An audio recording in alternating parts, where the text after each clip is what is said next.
Welcome to our channel. Today we how to improve affiliate marketing with Asana easy tutorial step by step clearly. First, open Asana in your web browser or app. Log into your account or create a new one if needed. Once you're logged in, create a new project specifically for your affiliate marketing campaigns. Name your project something relevant, like affiliate marketing strategy. Set the project to list view for easier planning and organization. Start by creating sections within the project for different aspects of your affiliate marketing. For example, create sections like research, content creation, and tracking results. In the include specific tasks for analyzing competitors and market trends. Within the content creation section, outline tasks for writing blog posts or creating videos.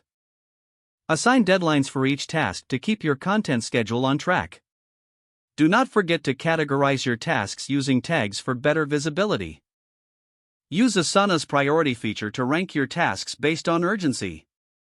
In the tracking results section, create tasks for weekly or monthly reviews.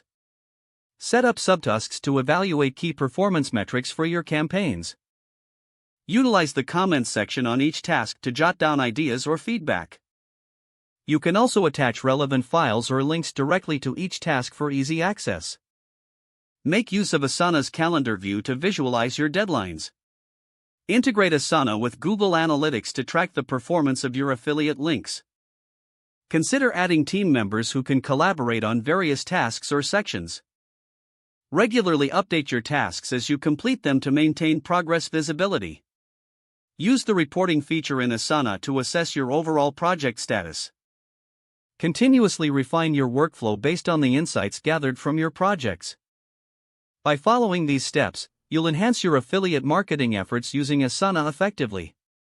If the page does not load, refresh the browser or try again in a private or incognito window. Make sure you are using the correct email address, then retype it carefully to avoid small typos. If your password is not accepted, use the reset option and create a new strong password you can remember. Check your spam folder for verification or security emails, then complete any requested confirmation steps. Enable two-factor authentication if available to improve account security and reduce unauthorized access risk. After signing in, review your profile details so your contact information and settings are accurate and current. Don't forget to like this video and subscribe to our channel for more step-by-step tech guides.